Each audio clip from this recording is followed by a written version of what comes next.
Yang saya kaget, dia sebut pasal-pasal karet. Di sini Jokowi nggak bisa main-main. Aparatnya di bawahnya pun nggak bisa main-main. Aparat di bawah terutama 3 orang saya lihat, ya, Menko Polhukam, Menkumham, dan Kapolri. Undang-undang ITE ini konyol. Konyolnya apa? Kalau mau diperbaiki sekarang, undang-undang ITE itu apa? Bagian mana yang mau diperbaiki? Undang-undang ini menjadi semacam semacam alat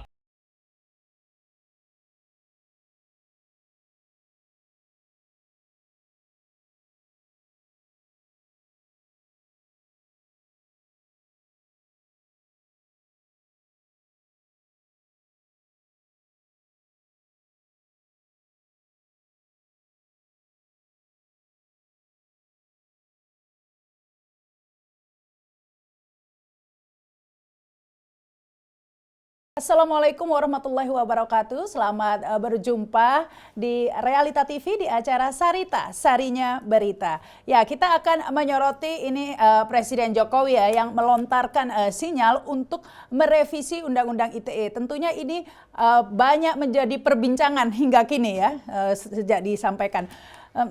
Tentu orang bertanya-tanya apakah ini hanya retorika politik saja begitu ataukah Presiden cukup serius begitu. Tampaknya ini sudah ada langkah-langkah menuju sana ya karena Presiden sudah meminta Menkumham Yasona Lawli untuk menindaklanjuti ya dan kemudian nanti akan ditinjau begitu karena dianggap Undang-Undang ITE ini sebagai sering digunakan alat untuk saling lapor begitu antar warga. Sebagian pihak menganggap ya di publik menganggap justru Undang-Undang ITE ini yang kerap digunakan alat begitu untuk mengkriminalisasi ya pihak-pihak yang mengkritisi pemerintah begitu itu dianggapan publik. Apakah benar-benar ini Undang-Undang ITE ini akan direvisi dan apakah revisinya ini nanti justru akan menjadi lebih baik ataukah justru kontraproduktif seperti revisi Undang-Undang KPK mungkin. Nah, ini tentu pandangan negatif ya.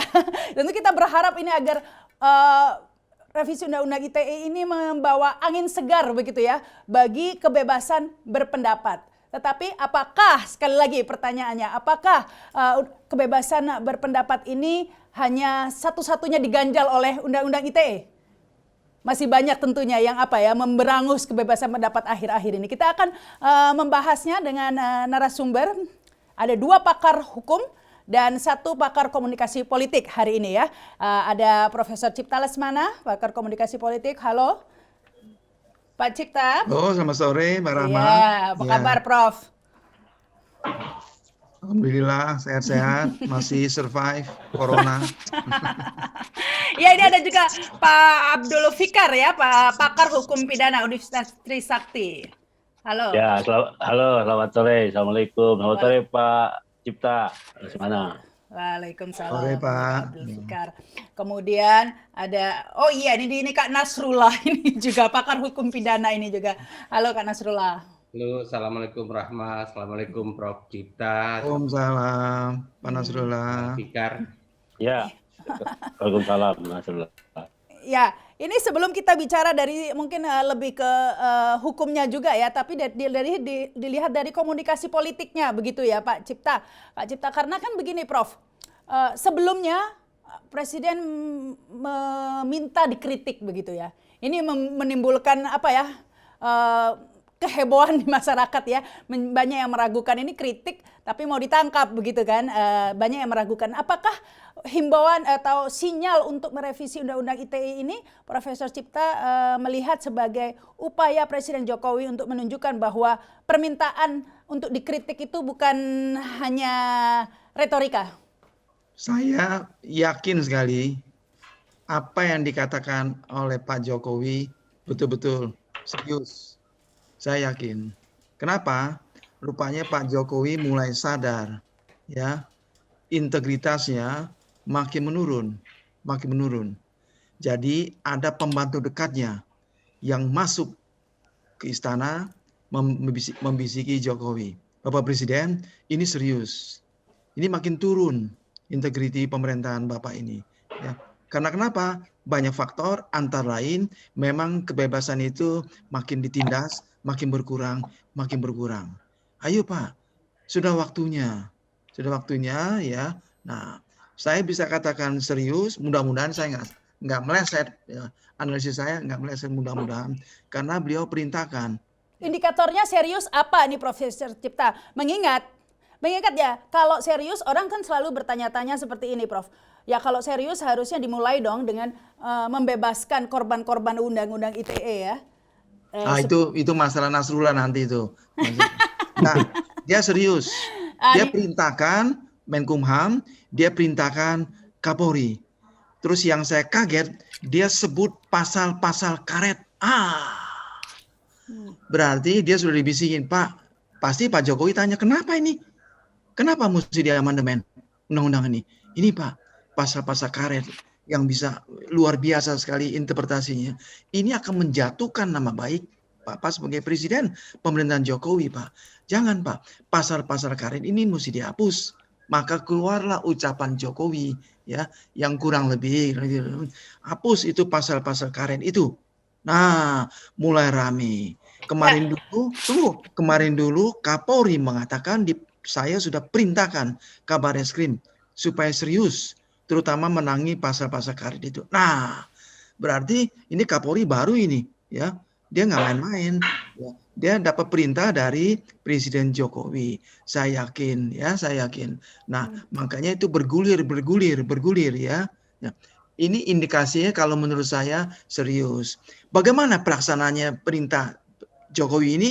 Walau alam, saya nggak tahu. Nah, kita inilah semua di sini ya, Pak Fikar, Pak Nasrullah, Pak Cipta Lesmana, terus harus awasin terus, gonggong terus. Kalau pelaksananya mirip-mirip undang-undang korupsi yang setelah revisi makin jelek, KPK-nya makin jelek, nah kita gebrak meja lagi, ya gebrak meja lagi. Dan menurut saya Jokowi bisa celaka. Sebab begini, beda dengan undang-undang korupsi. Freedom of expressions dan freedom of the press itu universal, skopnya universal. Sedikit beda dengan korupsi. Halo. Ya. Jadi gemanya dunia. Kurang jelas ya suara saya? Enggak, cukup. Jadi gemanya itu mendunia ke seluruh dunia karena menyangkut aspek yang memang dibicarakan, diperjuangkan oleh hampir seluruh dunia, kecuali negara-negara koruptor, kecuali negara-negara otoriter, Korea Utara gitu ya, Rusia misalnya gitu. Ini gemanya luar biasa universal. Jadi nggak main-main ini. Di sini Jokowi nggak bisa main-main. Aparatnya di bawahnya pun nggak bisa main-main. Aparat di bawah terutama 3 orang saya lihat, ya, Menko Polhukam, Menkumham, dan Kapolri. Yang paling banyak disorot memang perilaku Polri. Nah, itu nanti kita masuk ke hukum. Paling saya sedikit catatan saja lah. Itu ranahnya Pak Fikar sama Pak Nasrullah. Kepolisian ini yang itu yang kita lihat banyak melakukan penyimpangan. Itu dari saya, Pak Rahmat. Oh ya, ini Pak Nasrullah, ini sudah banyak catatannya dari Profesor Cipta, katanya ya tenang aja, kita sorot saja nanti kalau ternyata revisinya ini menyimpang begitu ya, atau pelaksanaannya tidak seperti yang dikatakan begitu ya, ya kita gebrak meja. Nah gimana mau gebrak meja ini, kalau mau gebrak meja terus ditangkap ya, siapa yang mau gebrak ya. Baik, silakan ini Kak Nasrullah. Ya, terima kasih. Saya dengan Prof. Lesmana ini kadang-kadang sependapat, kadang-kadang tidak selalu sependapat. Bagus. Karena saya berbicara dari aspek hukum, beliau berbicara dari aspek sosial politik. Komunikasi ya. Komunikasi boleh. Jadi gini, ketika Prof. Lesmana tadi mengatakan bahwa beliau percaya sepenuhnya kepada Pak Jokowi bahwa beliau serius, maka bahasa yang disampaikan oleh Prof. Lesmana itu adalah bahasa seorang pakar telekomunikasi dan sosial politik. Sedangkan saya dari orang hukum, percaya itu apa landasannya? Apa indikasinya? Yang bisa saya gunakan? Nah, kalau bawa statement, banyak sekali statement politik yang sudah pernah disampaikan, tapi tidak ada realisasi. Persoalannya adalah saat ini saya masih meragukan. Saya tidak mau bilang tidak percaya, tapi masih saya ragukan. Kita lihat nanti bagaimana perbaikan sebuah perangkat undang-undang. Tapi begini, saya ingin katakan terlebih dahulu bahwa Undang-undang ITE ini konyol. Konyolnya apa? Dia sebuah undang-undang organik, yaitu yang mengatur tentang ITE.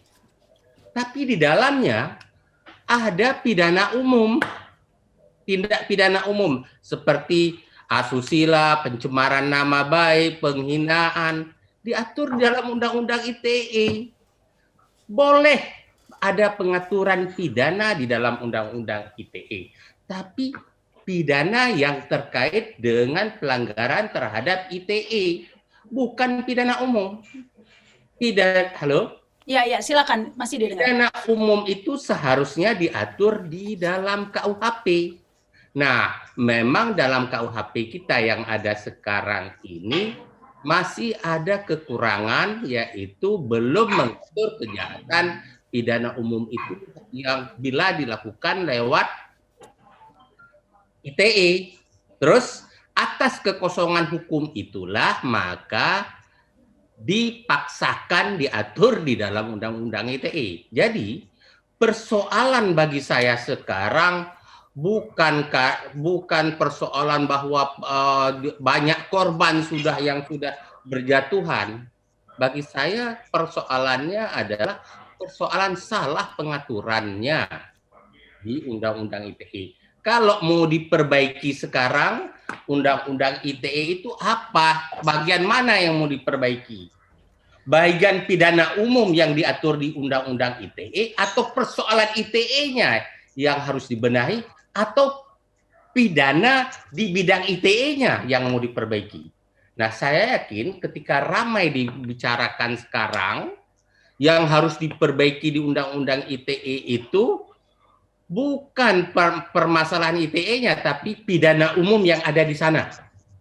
Bagaimana diperbaiki? Nah, masalahnya adalah, sekali lagi, DPR kita tidak segera mengesahkan KUHP. Begitu sudah disahkan kemarin, sudah mau diitukan, batal.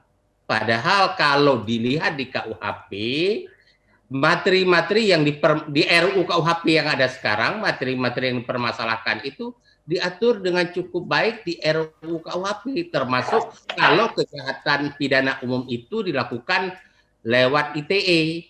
Nah, persoalannya adalah kalau sekarang ini bukan persoalan jeleknya pengaturan tok. Ini terkait dengan politik hukum yang ingin, sekali lagi saya ulang, politik hukum. Bukan hukum politik ya, politik hukum yang ingin dijalankan oleh pemerintah. Apakah mau diperketat penegakan pasal-pasal yang KUHP umum yang ada di Undang-Undang ITE itu atau mau diperlonggar? Pada Undang-Undang ITE ini sudah ada sejak zaman Presiden SBY, ya. Tapi pada zaman Presiden SBY itu kita tidak mempermasalahkan karena kebijakan political will di bidang penegakan hukum oleh Pak SBY dibuka kelonggaran, ya, tidak sebentar-bentar tangkap dan segala macam. Tapi pada zaman Pak Jokowi inilah undang-undang ITE ini diperlakukan, ya, diperlakukan sebagaimana undang-undang subversif pada zaman Orde Baru. Pada zaman Orde Baru kita tahu persis bagaimana undang-undang subversif itu yang pasal-pasalnya begitu karet, ya, memakan korban-korban. Saya dengan Bang Fikar ini mungkin pada zaman Orde Baru dulu pernah menangani kasus-kasus yang terkait dengan tindak pidana subversif ketika tindak PNPS 11 tahun 63 itu masih berlaku waktu kami masih di LBH. Bagaimana karet pasal-pasal itu? Misalnya begini kalimatnya, dapat merongrong wibawa pemerintah, atau dapat merongrong perekonomian dan mengancam perekonomian nasional. Itu kan sangat karet terjemah. Apa makna kata-kata dapat merongrong? Nah, alhamdulillah pada zaman Habibie, undang-undang PNPS 11 atau biasa kita sebut undang-undang subversif telah dicabut. Nah, kemudian pada zaman Pak Jokowi ini diberlakukanlah undang-undang ITE ini tidak kurang sebagaimana undang-undang supersif dulu. Nah, kita sayangkan dalam kaitan itu. Jadi sekali lagi saya bilang, kalaupun belum sampai kepada tahap selesainya revisi, maka kalau memang Pak Jokowi serius dengan omongannya bahwa pasal-pasal karet jangan diterapkan, maka beliau gampang sekali kok, nggak perlu susah. Sampai panggil Kapolri, panggil Jaksa Agung. Pak Kapolri, Jaksa Agung, jangan terlalu ketat penerapannya. Kalau Anda ingin terapkan benar-benar terhadap yang benar-benar tidak bisa dihindari. Tapi jangan dijadikan sebagai alat pemukul lawan-lawan politik. Karena ini bahayanya hukum ini adalah hukum satu sisi ketika ditegakkan dengan ketat bisa menimbulkan kepastian hukum dan keadilan, tapi bisa juga sebagai alat pemukul lawan-lawan politik. Nah, saya rasa itu bagian pembukaan saya ya. Tapi satu hal lagi, selain undang-undang ITE ini, ya jangan hanya fokus pada undang-undang ITE. Ada kejahatan yang dilakukan di dalam rangka penegakan hukum. Itu baik, hati-hati loh. Jangan sampai Anda melakukan penegakan hukum, tapi pada saat yang bersama Anda melakukan perbuatan kriminal. Apa itu? Ketika Anda menerapkan atau melakukan suatu tindakan moral hazard terhadap terjemahan atau tafsir pasal-pasal dalam undang-undang. Contohnya adalah ketika Anda menafsirkan pasal 160 KUHP, yaitu ujaran kebencian. Hormati putusan MK, pahami makna-makna yang terkandung di sana. Nah, satu. Kemudian saya ingin tambahkan satu lagi adalah Undang-Undang Darurat Nomor 1 Tahun 46, ya, yang terkait dengan pasal 14-15 yang terkait dengan menyebarkan berita bohong. Itu juga saya ingin katakan, pertama itu undang-undang yang dalam istilah hukum pidana kami ini adalah undang-undang basi yang sudah tidak diterapkan. Kemudian sejak zaman Orde Baru setahu saya tidak pernah digunakan pasal-pasal 14 dan 15 di Undang-Undang Darurat Nomor 1 Tahun 46 itu. Baru pada rezim pemerintahan Jokowi ini diterapkan, dan begitu banyak korban dari pasal-pasal penerapan pasal itu. Mungkin sebagai pembuka itu, karena terlalu lama nanti semakin naik tensinya. Nanti ini juga. Tapi saya memang yang sering ini ya Kak Nasrullah, ujaran kebencian itu sering ini yang sedikit-sedikit pokoknya benci gitu ya, ujaran kebencian ini ya. Sampai kata orang ini memang tesi atau apa, dikit-dikit benci. Ujaran kebencian itu ada unsurnya pasal 160, tidak main-main. Nah, ini kalau pemerintahnya, government-nya, dalam hal ini tentu ketika kita bicara pemerintah adalah mewakili polisi dan kejaksaan, ada persoalan moral hazard di dalam penegakan hukum di situ, maka rumusan pasal itu gampang sekali digunakan untuk menjerat orang-orang, ya. Ada keputusan MK seperti apa tuh? Mahkamah Konstitusi sudah memutuskan bahwa pasal 160 itu harus ditafsirkan sebagai delik material. Delik material itu adalah kalau kita menyampaikan sebuah ajakan, himbauan, atau pidato, baru boleh diterapkan pasal 160 itu kalau ada akibat yang muncul dari ceramah kita atau apapun.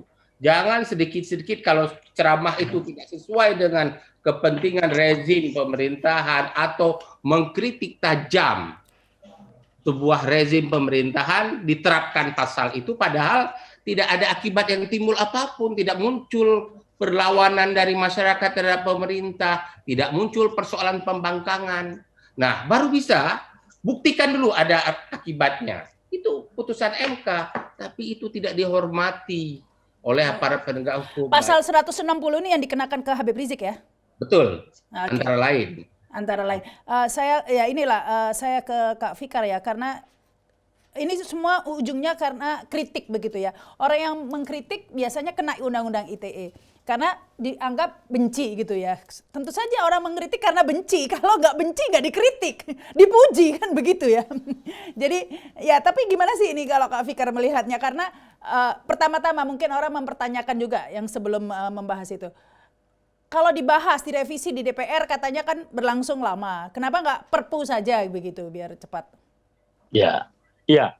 Saya ngomong gitu juga tuh di beberapa ya. Kenapa nggak perpu aja kalau DPR malas-malasan gitu ya? Oke. Saya mulai dari depan gitu. Betul bahwa belakangan pasca presidennya Pak Jokowi, betul itu Pak Nasrullah ya. Undang-undang ini menjadi semacam semacam alat pemukul kalau menurut saya ya, karena banyak ya korban dari undang-undang ITE ini sebenarnya yang dia lakukan adalah mengkritisi gitu ya, mengkritisi atau berpendapat yang berbeda dari dari mainstream gitu. Nah karena itu kemudian ya bukti yang terakhir seperti Rahma katakan tadi, ada beberapa aktivis yang ditahan karena waktu Omnibus Law itu ya. Ya, Omnibus Law, terus yang terakhir ini yang kami itu ya itu juga sama tuh. Ya pasalnya 28 ayat 2 juga tuh, ya. Nah, memang benar. Jadi artinya ada beberapa kelemahan dari undang-undang ini, tapi ya tadi kembali kepada penegakan hukumnya sebenarnya, ya. Tapi yang ingin saya lihat gini, dari rangkaian kejadian itu maka saya berkesimpulan gini, secara substansi undang-undang itu ada masalah gitu ya, dan di sisi yang lain sudah ada masalah juga di implementasinya juga. Jadi substansinya undang-undangnya ada masalah, implementasinya juga ada masalah. Karena itu kemudian undang-undang ini menjadi alat kekuasaan untuk membalas ya atau untuk meredam kritik-kritik atau pendapat lain dari dari masyarakat Indonesia yang lebih kritis. Pasal 27 umpamanya, tadi Nasrullah sudah menyatakan 271, 234 itu sebenarnya sudah ada semua di KUHP, ya. Ada kesusilaan, pencemaran, pemerasan, penipuan, itu ada semua di KUHP. Nah, cuma 27 ini elektronik ini menjadi alat gitu. Alat yang karena itu kemudian dalam penghukuman saja itu ada disparitas yang tinggi gitu. Umpamanya apa? Pencemaran di 310 cuma 9 bulan. Sementara di pasal 27 ayat 3 ya dulu ketika belum dirubah itu 6 tahun. Ya, 6 tahun supaya orang bisa ditahan gitu ya. Nah, yang kemudian ketika ada kasus berita diturunkan menjadi 4 tahun, dirubah menjadi 4 tahun. Nah, itu ada disparitas yang tinggi itu soal penghukumannya. Tapi yang lain belum dirubah. Ya, yang lain yang soal kesusilaan mungkin juga ingat juga kasusnya Baik Nuril. Sampai presiden harus membuat amnesti, ya menurunkan kewenangannya yang jarang digunakan oleh seorang presiden. Ya, karena itu tadi. Nah, sebenarnya ada masalah di substansinya. Nah, 27 itu udah pasti kalau saya ada masalahnya. Kemudian 28 ini yang juga sering memukul kritik ya. Kalau 28 ayat 1 berita atau informasi yang disebarkan yang merugikan konsumen itu pas gitu. Karena tadi seperti Nasrul katakan juga politik hukum dari ITE ini sebenarnya respon atau memfasilitasi dari perkembangan dunia komunikasi bisnis sebenarnya, karena itu judulnya menjadi informasi dan transaksi gitu. Informasi dan transaksi artinya apa? Artinya isi undang-undang ini atau politik hukum undang-undang ini sebenarnya memfasilitasi terjadinya komunikasi atau transaksi di antara masyarakat melalui elektronik ini. Itu sebenarnya tujuannya. Tetapi tiba-tiba ada tadi ya muncul juga pidana-pidana yang sebenarnya nggak pantas masuk ke sini, tidak pas dengan politik hukumnya gitu. Ya, termasuk pas di 28 ayat 2 itu, ya. 28 ayat 2 itu informasi atau dokumentasi elektronik yang menimbulkan persengketaan, permusuhan berdasarkan SARA. Nah, itu padahal ini sebenarnya sudah ada di pasal di KUHP ya dari 156 ya 157, 158 itu. Ya, Pak Ahok pernah kena di 156A karena dia ada unsur agamanya gitu. Tapi di 157 ya ini murni ada hate speech gitu, ujaran kebencian yang menyebabkan. Itu pun disparitas hukumannya tinggi juga ya. Di KUHP itu cuma 9 bulan ya, atau 1 tahun 2 bulan ya. Tapi di sini juga tinggi, 10 tahun bahkan. Di pasal 28 ayat 2 itu ya ancamannya lebih tinggi dari itu. Nah, ini artinya kalau tidak diperbaiki, ada 2 ketidakjelasan di pasal 28. Yang pertama soal informasi yang menimbulkan perselisihan. Nah, itu informasi yang bagaimana? Ya, itu satu. Yang kedua, soal SARA. SARA itu suku, agama, ras itu jelas. Tapi ketika kita ngomong antar golongan, maka ini menjadi kita menjadi diskriminatif lagi. Kenapa? Karena kita membagi golongan masyarakat berarti. Kalau pada zaman Belanda itu realistis karena memang ada 3 golongan Eropa, Timur Asing, dan pribumi yang hukumnya berlakunya berlainan gitu. Nah, itu yang disebut antar golongan. Tapi sekarang nggak pantas lagi ada antar golongan. Nanti orang arisan aja disebut golongan juga gitu. Kalau ada orang menghina arisan bukan menghina, menyatakan keberatan terhadap penyelenggaraan arisan tertentu karena parkir mobilnya menutup jalan raya umpamanya, nah itu bisa juga pakai pasal itu karena golongan arisan itu ada ujaran yang kemudian menyebabkan golongan di dalam masyarakat itu berselisih gitu. Nah itu yang bahaya. Itu yang disebut pada pokoknya itu pasal karet. Tapi sebenarnya kalau didereti masih banyak ya, ada di pasal 26 juga, ada 36 juga. Nah, 36 ini yang paling lucu ya. 36 ini yang mengakomodir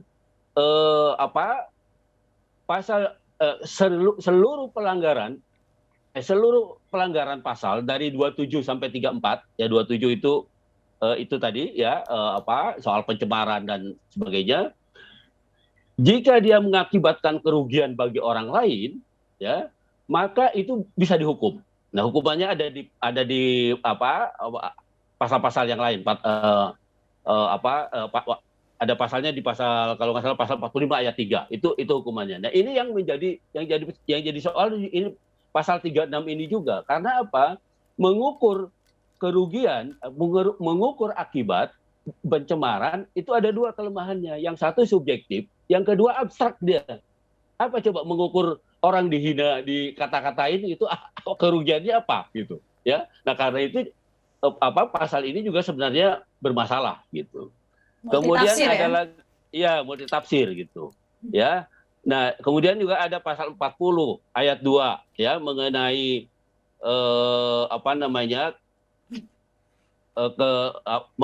ketertiban umum. Kemudian pasal 45 ayat 3 juga itu ada masalah ya.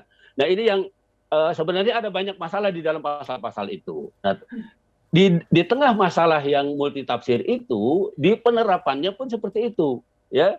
Di implementasinya seperti itu, sehingga kemudian itu tadi, ya, seolah-olah hukum itu ada di kepolisian gitu. Ketika kepolisian mendapat pesan sponsor, dia akan melakukan itu, gitu ya. Dia salah atau tidak, gitu. Nah, karena itu kemudian orang-orang yang sekarang ditahan itu, kalau menurut saya itu juga sebagai akibat dari kelemahan pasal ini dan implementasinya. Kan sebenarnya bisa begini, bisa kita bedakan mana pencemaran nama baik, mana kritik gitu. Ya, saya menyitir dari istrinya Panglima Perang Amerika itu ada. Kalau kritik terhadap gagasan, ya, atau kalau keberatan terhadap gagasan, itu kritik gitu. Kalau keberatan atau keberatan terhadap pelaksanaan gagasan, pelaksanaan program, itu juga kritik gitu. Tetapi ketika keberatan atau caci maki yang ditujukan kepada orang, contohnya umpamanya waktu zamannya Pak SBY ada kerbau dikalungin nama SBY. Itu jelas, itu pencemaran nama baik, penghinaan, itu jelas gitu. Nah, karena orangnya ada orang, karena pada orangnya gitu, bukan pada gagasan, bukan pada pelaksanaan program, tapi pada orang gitu. Nah, sekarang yang terjadi menyebut nama orang, tapi sebenarnya yang dikritik gagasan, yang dikritik itu program gitu. Itu yang terjadi sekarang, yang terhadap aktivis-aktivis itu menyebut nama Jokowi, ya, tapi sebenarnya isi gagasannya, isi ujarannya itu kritik sebenarnya. Nah, itu yang bahaya gitu. Baik. Padahal sebenarnya bisa. Nah, karena itu kemudian baru-baru ini Menteri Kominfo kalau nggak salah dia bilang akan membuat semacam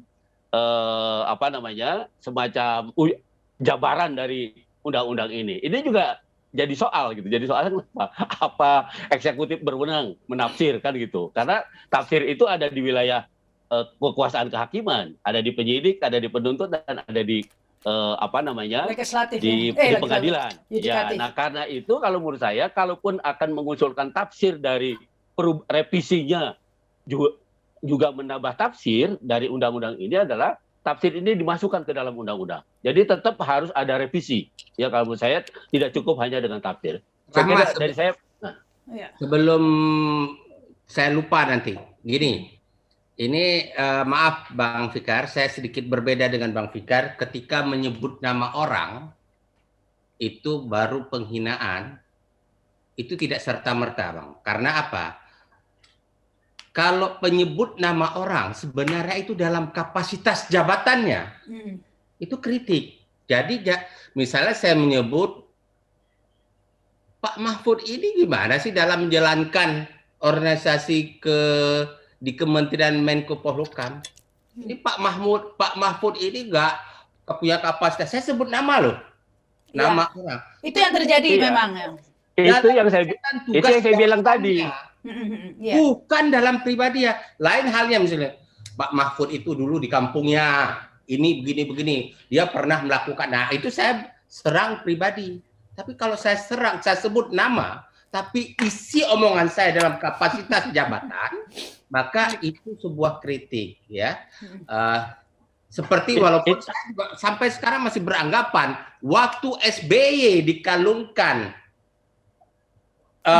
gambar kerbau itu ya, itu bukan SBY pribadi, tapi dalam rangka kebijakan jabatan presidennya. Makanya saat itu itu yang saya berbeda. Nggak bisa dipidana, itu kritik dalam jabatannya. Memang orang yang menjadi presiden itu seorang SBY.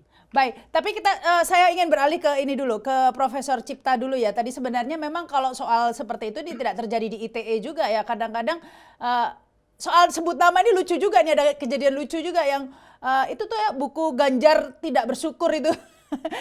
Ada buku pendidikan agama, tulisnya Pak Ganjar Tidak Bersyukur.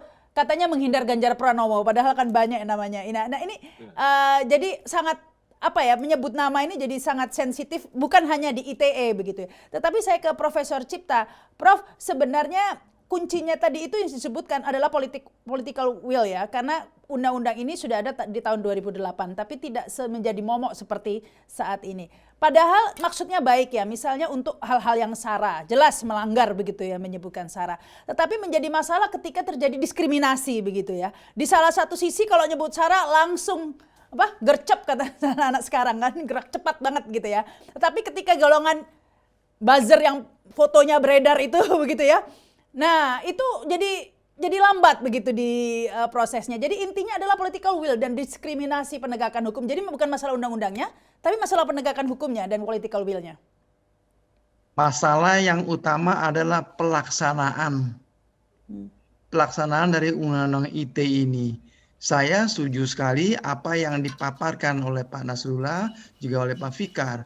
Banyak kelemahan-kelemahan, betul, banyak kelemahan-kelemahan. Nah, selama ini orang nggak berani bicara, ya baru sekarang baru bicara. Makanya mungkin saya kira Pak Jokowi dibisikin sama sejumlah pembantunya. Pelaksanaannya yang betul-betul tidak adil, tidak fair. Ada orang si A melakukan apa yang katakanlah penghinaan gitu ya. Terus si B melakukan penghinaan juga. Tapi perlakuannya berbeda. Di sini masuk unsur politik. Ada kepentingan politik. Hukum itu memang dibuat oleh penguasa. Hukum selalu ada kepentingan politik dari yang membuat. Kita tahu semua, ini kelemahan. Nah, mungkin waktu pemerintah membuat Undang-Undang ITE ini alasannya karena materi yang dicakup itu memang sudah ada di KUHP, pornografi, penghinaan, dan lain sebagainya. Tetapi di KUHP belum disinggung tentang IT, tentang komunikasi lewat IT. Mungkin itu dianggap perlu ini kita bikin undang-undang tersendiri yang menyangkut kendaraan IT. Ya. Mestinya menurut saya gampang sekali. Tetap saja oke, tapi materinya mesti di-refer ke KUHP. Kan bisa digituin Pak Nasrullah gitu ya, tentang pornografi, tentang penghinaan, tentang Pencemaran nama baik dan sebagainya, jargon ditambahkan saja sebagaimana diatur dalam KUHP pasal sekian. Jadi artinya waktu polisi ingin menerapkan ini tetap pegangannya harus KUHP. Dia nggak bisa melenceng, nggak bisa tafsir sendiri gitu loh. Nah di KUHP kan sudah ada katakanlah cukup jelas gitu ya, banyak jurisprudensinya. Nah, yang masalah kontroversial tadi sudah banyak disinggung, terutama oleh Pak Fikar, itu antara kritik dan penghinaan. Ya, kalau saya sederhana sekali, Ya. Kita boleh menghantam kebijakan, policy, kebijakan. Itu masuk kritik dan penguasa siapapun terhadap pemerintah Jokowi ini tidak perlu tersinggung. Misalnya ada mengkritik, ini bagaimana nih utang kita nih makin besar, sudah 6.000 triliun. Bagaimana bayarnya nanti anak cucu kita itu? Itu mengkritik tentang kebijakan. Itu enggak apa-apa. Jangan ada yang tersinggung gitu loh. Sebab saya juga kesel juga. Selalu ngomongnya begitu. Jangan khawatir. Utang kita dikelola secara prudent, secara terbuka, secara macam-macam gitu loh. Itu Menteri Keuangan dengan BI bisa sama. Kayak tape recorder gitu loh. Baca gitu. Ucapannya gitu loh. Nah, jangan tersinggung kalau Riza Ramli, Quick Kiangi menyinggung soal kritik. Jangan tersinggung. Ya sudah, beda pendapat Tapi gitu lah. Prof Cipta, seringkali begini loh ya, orang mengkritik itu lagi-lagi multitafsir begitu ya. Kita ingat ketika pertama-tama COVID, banyak yang menyalahkan agar lockdown begitu. Pemerintah tidak mau ya. Yang menyuarakan lockdown ini kemudian dianggap ingin menggulingkan pemerintahan agar rusuh begitu. Jadi diartikan seperti itu. Nah ini yang menganggap itu yang keliru, ya ngawur pemerintah gitu. Jangan dikit-dikit menggulingkan, jangan dikit-dikit mengganggu stabilitas nasional. Itu Muldoko tuh paling suka tuh stabilitas nasional karena bintang 4 ya, mantan Panglima TNI. Jangan lagi pakai itu. Itu kan jargon Orde Baru yang dibenci oleh banyak orang sekali. Stabilitas nasional. Itu pengertiannya susah tuh Pak Rahma. Coba Pak Nasrullah, tolong artikan apa artinya stabilitas nasional. Nggak ada yang tahu, susah sekali. Nah, tapi kalau saya berpendapat kritik itu pribadi, jangan. Misalnya apa? Misalnya Jokowi, ini misalnya, mohon maaf, Jokowi PKI, waduh, itu sudah pencemaran nama baik gitu ya. Itu person enggak boleh. Kalau saya pegang begitu. Kalau kebijakan sikat enggak apa-apa ya. Apalagi ada landasannya. Misalnya yaitu soal corona. Masa Jokowi 2 minggu lalu mengatakan pemerintah sudah berhasil menangani 2 masalah besar nasional, yaitu masalah kesehatan dan masalah perekonomian. Ini dasarnya apa? Orang pada bingung, loh kita sudah berhasil.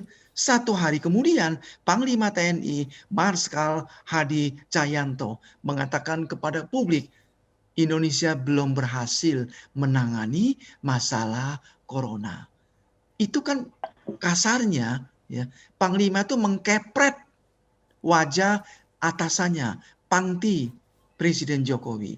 Yang satu mengatakan sudah berhasil, yang satu mengatakan belum berhasil. Nah, dalam hal ini ya Panglima tidak bisa disalahkan.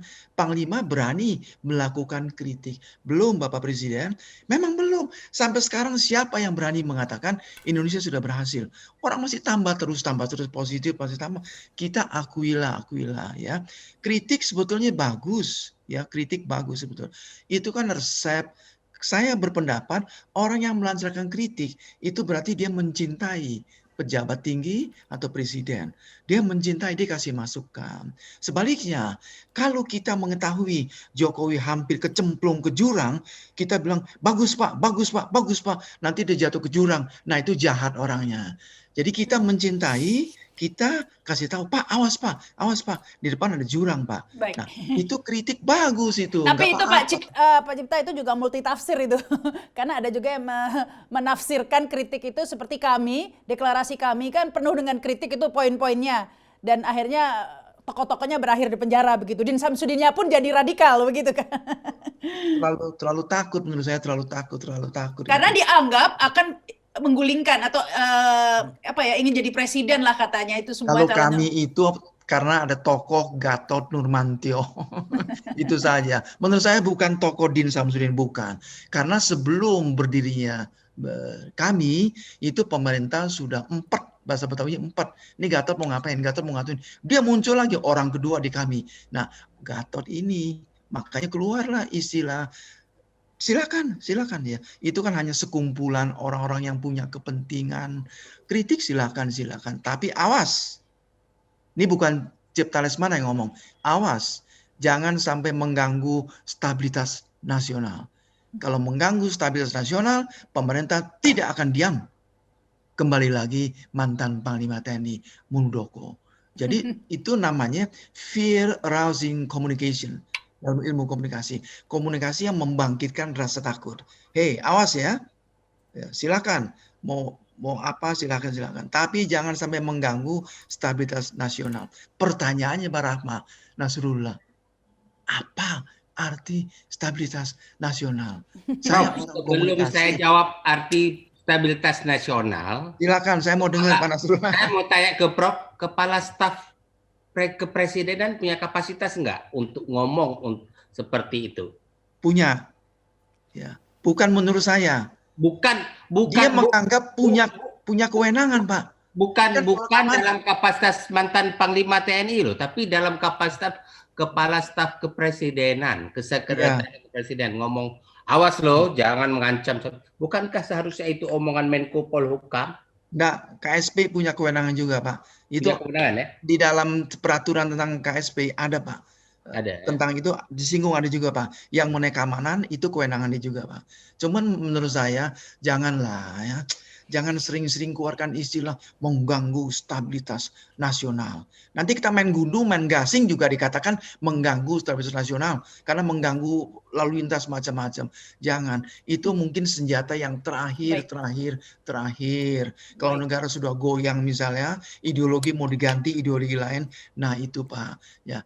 Jadi itu menurut saya Mbak Rahma gitu ya, beda antara kritik dan penghinaan. Terus saya nggak setuju, saya paling benci orang mengatakan kritik harus konstruktif, harus mengerti masalahnya, harus memberikan jalan keluar. Itu goblok orang begitu Pak. Mbak Rahma, kita pergi ke restoran, oke? Yuk kita berlima berempat nih ke restoran, masuk makan di restoran. 4 orang mengatakan menunya nggak enak ini. Siapa yang masak menunya? Saya pernah panggil chiefnya itu, kokinya. Ini bagaimana yang goreng begini nih? Ini nih. Dia nyobain Pak. Dia ngaku. Iya Pak. Ini yang masak memang tidur atau gimana gitu loh. Pertanyaan, saya bukan koki, saya tidak ahli masak. Apakah saya tidak boleh mengkritik masakan yang saya makan? Jangan mengatakan Pak Cipta jangan kritik mulu. Masak sendiri dong, makanannya enak bagaimana? Silakan masak sendiri. Ini orang yang ngomong gini orang yang ya itu ditambahin lagi kalau sekarang Pak sama Buzzer, ini masakannya nggak enak. Oh ditambah lagi, apa kontribusi Anda selama ini? Baik. Susah. Kalau masalah buzzer ini susah lah. Susah. Ini kan dipelihara begitu. Bagaimana? Hanya mencaci tidak ada solusi. Saya mau tanya, saya mau belajar sama Pak Fikar. Bagaimana ya Pak Fikar ya, kita menangani masalah buzzer ini Pak? Bagaimana Pak? Masuk hukum pidana tidak Pak Fikar? Saya mau belajar Pak. Ya, soal buzzer ini kita akan bahas tapi kita break dulu ya, akan kembali sesaat lagi.